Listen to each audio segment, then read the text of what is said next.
Plenitude. Livro da série psicológica, de Joana de Ângeles. Psicografado por Divaldo Pereira Franco. Capítulo 12. Sofrimento ante a morte. A impermanência de todas as coisas e pessoas no mundo físico é também extensiva à conjuntura do sofrimento.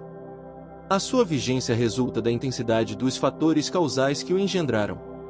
O campo de energia afetado, no caso das doenças, terminada a prova ou a expiação que depuram, recompõe-se, facultando o equilíbrio. Não obstante, nos sofrimentos morais, quando a desarmonia é emocional, por meio do autocontrole, da oração, da meditação, das ações de beneficência, o ser mais facilmente se libera, deixando de valorizar demasiadamente as ocorrências aflitivas, considerando-as naturais no processo evolutivo, e, por consequência, aceitáveis. A aceitação do sofrimento é o passo decisivo para a liberação dele, enquanto a rebeldia produz efeito totalmente contrário. Compreendendo-se que o corpo é uma organização delicada, sujeita a deterioramento, desgaste e transformação pelo fenômeno da morte, nele não se colocam as bases da vida, nem se fixam as realidades essenciais. Assim, quando lhe sucedam as desconexões e os desajustes, advindo-lhes a interrupção, a morte não se transforma em motivo de desgraça, de ruína. A preparação conveniente para enfrentar a morte faculta uma aceitação do seu fatalismo e, portanto, uma diminuição do sofrimento. Quem, na vida material, deposita todas as suas aspirações e nela vê um fim único, constatando-lhe a interrupção, o cessar de manifestações, experimenta superlativas dores morais, que se transformam em sofrimentos físicos sem lenitivo imediato. Assim, as dores têm muito a ver com as disposições psicológicas de cada indivíduo, a maneira de encarar a vida e a sua estrutura, os acontecimentos e as suas matrizes. A morte, por ignorância da vida, tem sido através dos milênios a causa de sofrimentos inimagináveis, desencadeadora de tragédias e de desconfortos sem fim. Todo fenômeno biológico que se inicia, naturalmente cessa. Tudo que nasce, no plano físico, interrompe-se, transforma-se, portanto, morre. Não há prazo nem determinismo absoluto de tempo, dependendo de inumeráveis razões para que o ciclo que começou se encerre. Assim, a morte é inevitável e o sofrimento que ela gera resulta somente de má interpretação dos objetivos da vida. O apego à forma transitória, que se decompõe, produz a perturbação emocional, dando ideia de que tudo se consumiu, nada mais restando como finalidade da existência humana. Colocadas todas as esperanças no corpo, os fenômenos inerentes à sua constituição perturbam quem nele se firma, produzindo um impacto desesperador. De certo modo, a ocorrência é resultado de uma educação, uma formação cultural materialista, mesmo que sob o disfarce espiritualista.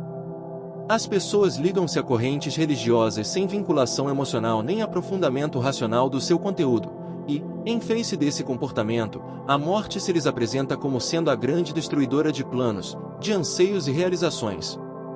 Por negarem-se a uma análise profunda em torno da vida, passam a existência corporal transferindo reflexões no tempo e programando, fruindo ao máximo, sob a conivente ilusão da eternidade carnal. Quando jovens, transferem para a velhice o exame da morte, quando sadios, adiam para o período das enfermidades a mesma reflexão, acreditando-se invulneráveis ao desgaste e aos fenômenos degenerativos da matéria. À medida que o tempo transcorre, negam-se a envelhecer, utilizando-se de expedientes cirúrgicos, ginásticos, alimentares, na vã tentativa de manter a juventude que os anos arrebatam inexoravelmente.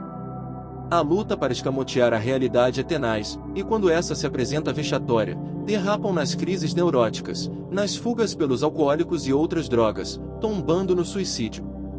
Assim, a morte tem sido responsabilizada por ocorrências que lhe não dizem respeito e devem ser creditadas à intemperança das próprias criaturas.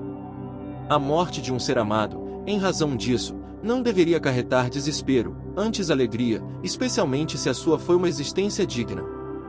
Deplora-se, então, não poucas vezes, a morte de uma pessoa boa e a permanência de outra má, numa espécie de desequilíbrio das leis soberanas, quando o correto é essa determinação.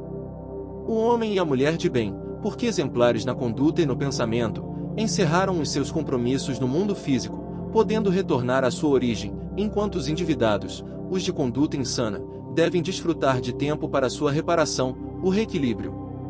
O corpo, mesmo quando bafejado pela saúde, é um cárcere, e a libertação de um ser amado que volve à plenitude deverá causar alegria e não desgosto.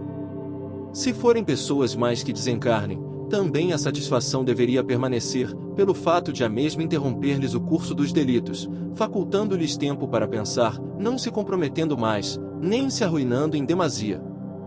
Não é assim que reagem as criaturas, na teimosia em que permanecem, negando-se a uma mudança saudável de conduta. Não me conformo, asseveram uns. É uma desgraça, afirmam outros. Nunca aceitarei, informa a maioria, diante da morte dos seres queridos, entregando-se voluntariamente ao sofrimento. O orgulho desmedido e a presunção pessoal são-lhes os adversários mais rigorosos, que não lhes permitem raciocinar diante do que acontece com todos os seres.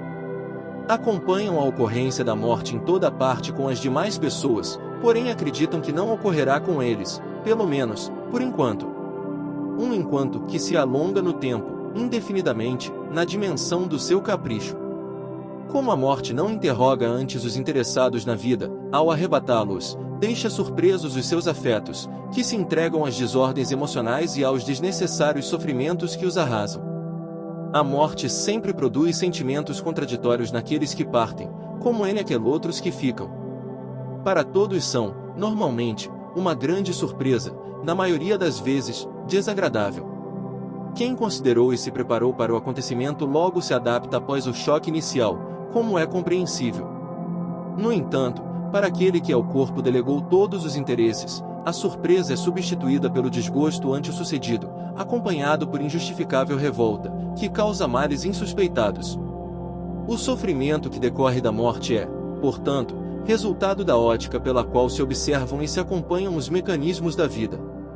Constituem fenômenos naturais a dor da saudade, a melancolia, a preocupação com o estado do ser que partiu, como decorrência de necessárias provações para o amor, que precisa sublimar-se pela ausência física e por todas as implicações dela decorrentes.